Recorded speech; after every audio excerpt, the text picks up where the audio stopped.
Welcome to Binge on Self-Love, a weekly podcast where we discuss everything about binge eating, procrastination, recovery, self-love, and self-acceptance. I'm your host Anna, but you can call me Anci, and every Tuesday I'll cover a topic related to binge eating, procrastination, or self-acceptance.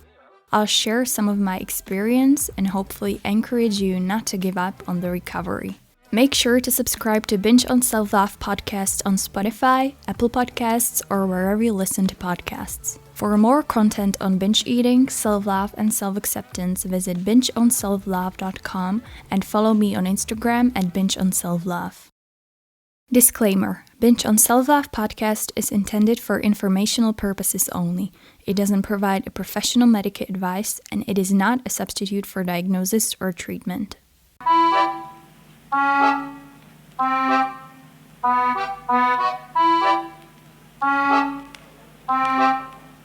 Enchanté.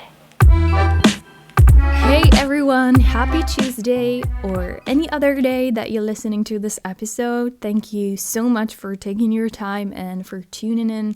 I hope you are doing great. And today's episode is probably going to be an interesting one, at least I hope so.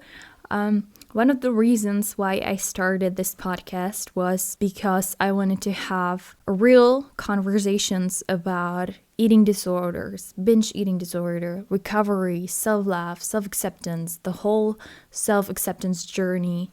And I wanted to have and keep these conversations as honest and raw as possible. Lately, I've been feeling down. I've been demotivated and angry with myself, and I've really been feeling like I'm stuck at one place for way too long and that I'm making no progress whatsoever, whether it's my job, my recovery, my lifestyle, my life choices, whatever it is. And the more I thought about it, the more I realized that this is probably how we all feel sometimes.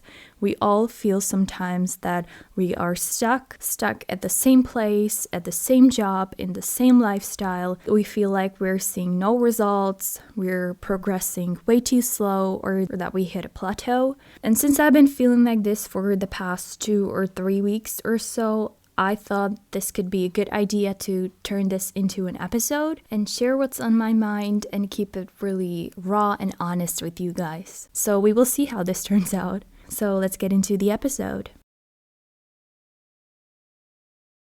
Like I said, I honestly think that this happens to every one of us. We all feel sometimes that we're not progressing fast enough, or that we've been stuck at some place for way too long and that we're not making any progress, and obviously based on that we start to feel demotivated. What I often feel like is that this is not what I pictured my life to be like, or this is not where I thought I would be by this time. And I honestly think this can be applied to anything in life, whether it's your recovery journey or your self-acceptance journey, your career, your side hustle business, your relationship, your fitness journey, whatever it is. At any point in life, we can start to feel like we're stuck at the same place, and we start to doubt whether we are doing the right thing, whether we're trying hard enough, or maybe whether we should even keep going, whether would it be better if I just quit and give up? Like, what's the point of trying if I don't see any results? I personally find both the recovery and my career being two fields in my life where I most often feel like I get stuck and that I'm not progressing fast enough. But like I said, this can be applied to anything, and most importantly, this will be different and specific to each and every one of us. And one thing that I thought about is that in today's online world, as much of a great tool as social media are, we mostly see the peaks and the highlights of someone else's lives, and we feel like compared to them, our progress is terribly slow.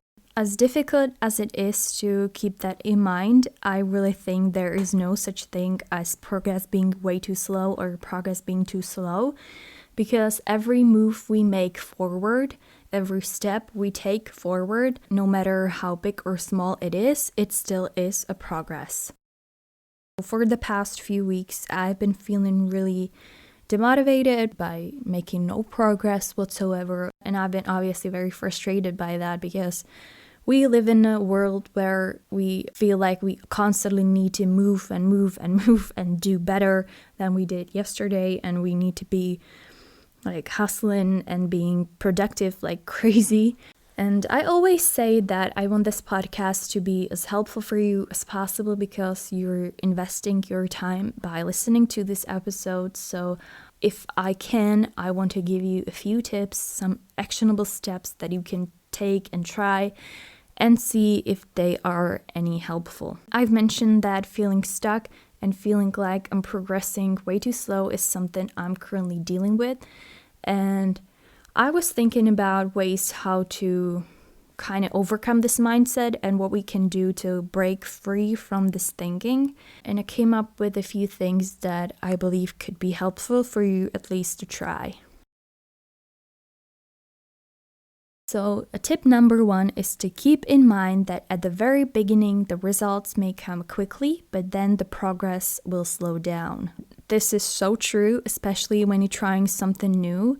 You can see the first results pretty quickly, but the more your body starts to get used to it and your mind starts to get used to it, it can be harder to see the next results. One example can be if you try a new kind of sport, for example, running. You may start to notice and feel the benefits of running very, very quickly. You may even notice some physical changes, and you'll notice a progress that you're now able to run further and maybe even faster than you were before. But after some time, progress will slow down and it will be more difficult to see the results because your body is getting used to it, and you will need to put more effort and more energy and probably do more trainings to progress further and further. But I actually think that's a good thing. It means you're progressing. If things would still be way too easy for you, then it would probably mean that you're not making any progress. Let's say you want to learn a new language. You start with the basics, such as learning and memorizing new words. And naturally, that will not be as difficult, but it will be much harder to learn how to use those words in context and how to use them correctly when speaking. And you will probably be progressing quickly at first, but the more you learn, the slower the progress will be because you will need to learn more in order to progress.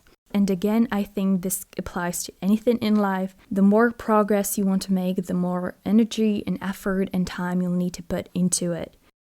A tip number 2 is get back to the basics and back to the roots. When you start to feel like your progress is way too slow and you feel like you hit a plateau and maybe you can't really find a reason why you should keep going, what I think could be really helpful is to remind yourself why you started in the first place. What was your initial why? What was the reason why you started?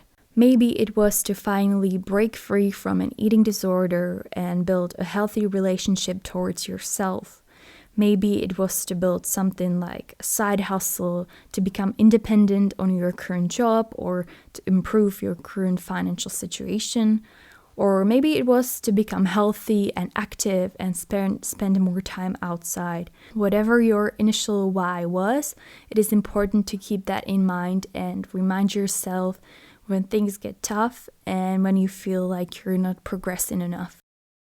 A tip number 3 to always remember is that slow progress is still a progress. I recently came across a quote somewhere that said something like slow progress should never be the reason why you quit. And I think it's so true, and I agree with that 100%. I think we should be more appreciative on what we've accomplished so far, rather than being upset about how far yet we have to come. We should be more appreciative and more grateful for how far we've already come. I think we all focus way too much on how much work we still need to put in and how far we still need to go, rather than be like, hey, so a few months ago I was binge eating every day, multiple times a day, and now I'm able to go like 3 or 4 days without a binge. I mean, how amazing is that? And we still see that as not progressing fast enough. Like, it makes zero sense. And recently I was stuck in the mindset and I was thinking like, I'm still not eating balanced enough, and some days I eat way too much sugar and I'll eat way too much processed foods, and like that's terrible and I'm not progressing enough. But when I look back like 2 years ago, I wasn't able to go a day without a binge, and now I hardly ever binge, and when I do, it's not at all to such extent as it was in the past, and I'm also more able to recognize what led me to the binge. But I'm stuck in the mindset that like this is still not enough. I need to get more and more and more. So I would like to emphasize that you try to be more appreciative and more grateful for all your achievements and for every step on the way. Don't focus on whether it was a small step or a big step, because it doesn't really matter. But on the other hand, I completely understand that if we don't see the results for long enough, we start to doubt whether we're actually progressing too slow or whether we're stuck at the same place or running in circles. The binge eating cycle that I've covered in the episode number 1. By the way, I will leave a link to the episode that I'm talking about in the show notes so you can listen to it if you like. The binge eating cycle that I've covered in the episode number 1 is a great example of how we can think that we're actually making a progress, but in reality we're just running in circles, and I think this can happen to everyone. If you think that's such case, when you're in doubt, try to reflect on your journey so far. Where did you start and what has changed since then? And remember that this is really highly subjective, and each and every one of us need a different amount of time to progress. So try to avoid comparing your progress and your journey to someone else's journey. And another thing I would like to say is that I understand that with things like eating disorder recovery, it's really hard to estimate when you can expect some results, because yes, these changes can be partially physical, but moreover, they are about mental changes and the change of your mindset. And obviously that's not visible, that's not measurable, and therefore it can be difficult to notice the progress. So if you feel like this could be the problem, you may consider things such as journaling to reflect on your feelings and thoughts every day. Then you can go back and take a look at how did you feel like 6 months ago or a year ago. And I'm pretty sure you'll be able to see how much progress you've actually made since then. I know that with eating disorders and health issues, the progress is not always visible, but it's about how you feel and how you perceive things, because your perspective might have shifted to a completely different direction. And this actually leads me to another tip that I believe is really important, and that's to stop focusing so much on the goal and on how quickly we're progressing, and rather focus on the journey itself. The journey itself should, in most cases, be the goal. Maybe you have noticed that the more you focus on some goal in your mind, the less you are actually able to achieve. And once you let go of such intense focus, all of a sudden you notice a progress you made. For example, I focused on running for some time, and I focused too much on the pace I run at, and for weeks I felt like I wasn't getting any better. But when I looked at it from a bigger perspective, I could see that I was actually progressing. But it was just like a few seconds, just a difference of a few seconds each and every run. But that's okay, that's like still a progress. But I was just too focused on the goal pace that I didn't really see it. And one more problem with goals that I think is important to mention is that if goals are your only source of motivation and the only metric you use to measure your success, then you're never going to be happy, because once you reach your goal, you're going to set another one and then another one, and you're going to chase a goal after a goal after a goal. So that's why I think it's important to keep in mind that the journey itself should be the goal.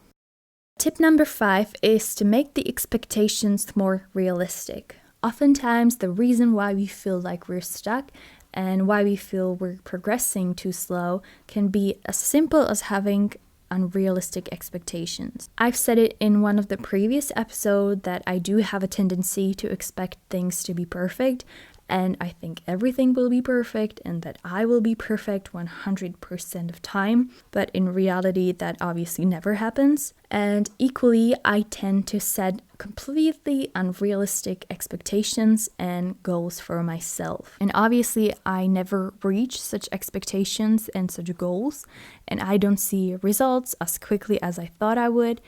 And then I usually give up because I feel like I'm stuck, I feel like I'm not progressing enough, and that I must be doing something wrong. To give you an example, I set completely unrealistic goals for this podcast. This is my, I believe, 8th episode so far, and I'm still learning so much each and every episode. And I'm still getting used to the whole process of podcasting. And yet I set for myself such unrealistic expectations that I would have way more episodes ready by now, and that I would do more activities in terms of the promotion, and that I would be getting more people listen to the podcast and stuff like that. And it's like I completely ignored and overlooked the fact that I'm just getting started with podcasting and that I'm literally starting from scratch with no platform to build on. Therefore, I think it's really important to keep the expectations as realistic as possible, and then you can always be pleasantly surprised if the progress is faster than you expected. Tip number 6 is make sure you're putting in enough effort. Now, I know you're probably going to hate me for this one, and you will probably feel offended. Like, how dare she to say that I don't try hard enough? But that's not what I mean. But one thing that we often overlook is that we may not be putting enough effort into our goals. It's easier to see and to blame the external factors, but it's much harder to see when we're not really giving it our all and that maybe we're not really trying hard enough. I admit that this is something I am guilty of. I oftentimes put like 60% of my energy into something and I expect like 100% outcome, which is obviously naive and ridiculous, and it's not gonna happen because what you give is what you get. I'm by no means saying or questioning or doubting your effort and determination, but I'm suggesting that if you feel like you're not progressing enough for some time, then maybe it could be a good idea to reflect and be really honest with yourself. If you've been trying hard enough and if you've been making this particular goal your priority, because oftentimes we want something but we do not make that our priority, and then we don't have enough time and enough energy to put into it. Tip number 7 is if you want to see the results, you need to be consistent. I know this is really easy to preach, but much more difficult to practice, but it's so true. Whatever you're trying to change or achieve or build, you need to be consistent. It doesn't matter what you're trying to accomplish. If you want to see the results, you need to be consistent. If you would only do things when you feel like it or when you're in the mood for them and not when they need to be done, then yes, you may see progress, but the progress can be very, very slow and inefficient. This is probably not the best example, but I want to get back into learning French, but I struggle with being consistent, and there are weeks when I manage to spend like 3 hours a week studying, but then there are weeks when I don't study French at all, and then obviously I don't see much results. Although I did learn something, it's not really efficient. And I think it's really important if you want to see the results to be as consistent as you can. And the last tip I have for you today is to make sure that what you're working on is really what you want. I want to say that you should probably be really careful and mindful about this, because I think that oftentimes we work for something and we don't even know why. So make sure that what you're working towards is really something that you want. But at the same time, I would say to be really careful and mindful about this, because many times the process and the journey to that particular goal is not what we want to do. It's not something we enjoy or that we love doing, but it's the only way to get to the goal we want. What's important is to make sure that the end goal is what you want. And then even if the journey itself isn't the most enjoyable one, you know you're going in the right direction.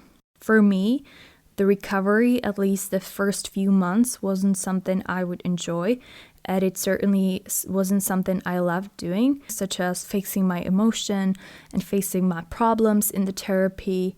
But although it wasn't something I enjoyed, it was something that helped me to get to my end goal, which was and still is to build a healthy relationship with food and with myself. Equally, if you're studying to become, for example, a doctor or a marketer or a fashion designer or whatever, the whole process isn't always super easy and super fun. We all want to be on the other side of it already and get the diploma and already be building our careers, but we still need to go through the process to get where we want to be. So I would say make sure that the goal, whatever it is something you really want, and then even the journey may be more enjoyable for you. So that's all I have for you for today's episode. I hope that if you've been feeling anything like I was for the past few weeks, stuck, demotivated, frustrating by not seeing enough results or not seeing results quickly enough, that you will be able to look at things at least a little more positive now or from a different perspective, or that maybe you will find some of these tips at least a little helpful. I want to do a little summary of things that I've shared in today's episode because I know how things can get overwhelming and that sometimes we focus way too much on the negative aspect of things, such as seeing our progress as being too slow. So a few tips that you can try when you feel like you're stuck and demotivated and that you're no longer progressing are: keep in mind that it's normal at the beginning that the results may come quickly, but then the progress slows down. If you feel demotivated, get back to the basics and back to the roots and try and remind yourself why you started in the first place. Slow progress is still a progress. Try to enjoy the journey and focus less on the goal. Make the expectations more realistic. Make sure you're putting in enough effort. Be consistent if you want to see the results. And last but not least, make sure that what you're working on is really what you want. I want you to remember that no matter how small the progress is and no matter how long it takes, it still is a progress and it still is a change in the right direction. If you have anything you would like to share regarding this episode or any previous ones, or if you would like to suggest a topic that you would like me to cover, feel free to send me an email at anci@bingeonselflove.com. Thank you so much for taking your time and for tuning in. If you enjoyed this episode, make sure to subscribe to Binge on Self-Love podcast on Spotify, Apple Podcasts, or wherever you listen to podcasts so you don't miss any future episodes. You can find more content on binge eating, procrastination, and self-love at bingeonselflove.com and follow me on Instagram at bingeonselflove. Talk to you soon. Bye!